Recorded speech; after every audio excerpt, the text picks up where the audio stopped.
It's Brazil. New skills to you. And it's your weekly reminder of one new skill will change your life. We're trying something a little bit different as far as the audio setup. So let me know if you can hear me clearly. And oh, I got some notes. This is look, note takers, image makers. Um, oh, here we go. Shout out to my good friend Demetri Moore. We had the coaching meetup. If you're in Atlanta, it's the first Saturday of every month, unless mentioned otherwise. Be updated on the International Coaching Federation's page. And or you can just send me on LinkedIn. I'll get you the link. They One of the challenges the group was in and worked on together, true mastermind, was transitioning from that individual contributor to a leader. If you're a solopreneur to a business owner, right, and building a team. So here's 5 books that I read and one that I didn't on how we can make that transition as smooth as possible. So I think the big part for me is recognizing your strengths and weaknesses, but then also looking at the big picture. And leadership takes a lot more of the, let's call it strategic thinking than execution.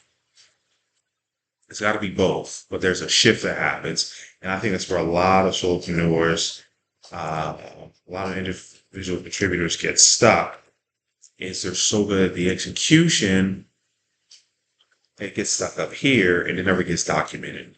They get so good at execution, they rarely stop to ask, is this the best way to be doing this? Does it need to be done at all? And then, last but certainly not least, am I the best person to be doing it? And the answer to the question is often no, you're not. Another conversation for another day. So, taking care of your people. Paul Savardi actually worked with this gentleman in his organization. Love his work on culture. So not as a buzzword. It says, listen, happy people are more productive and unhappy people are less productive. That is concrete. And how do we build a culture on purpose? Because it's going to happen, whether it's a purpose or an accident, by design, or by default. So taking care of your people is the first one I agree. And that's really going to shift your mindset towards looking at the organization's big picture, not just this role that you're in. Procrastinate on purpose. That one's by Rory Vaden.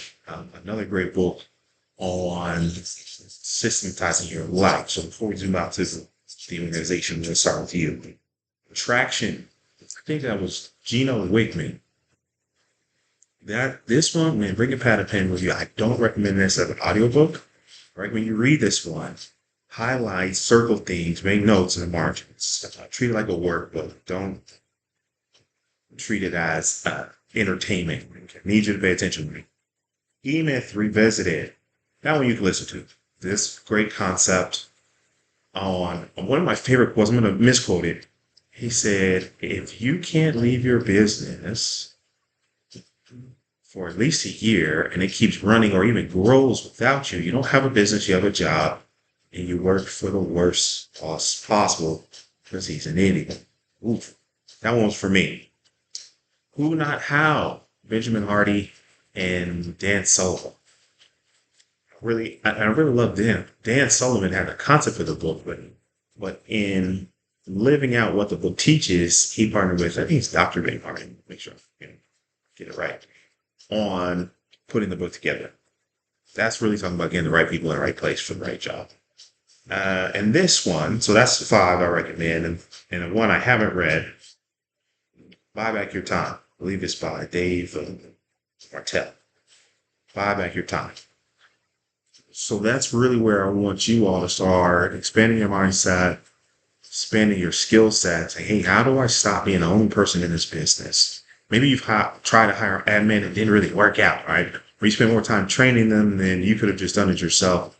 So these books are going to help you get on the right path and towards scaling, towards growth. So I hope that helps somebody. As part of my journey as a solopreneur, I had a team, small team, downsized, and now I'm looking to scale back up. And so these are some reference books that I'm using to create a business, not a job. And so I hope it helps you along the way.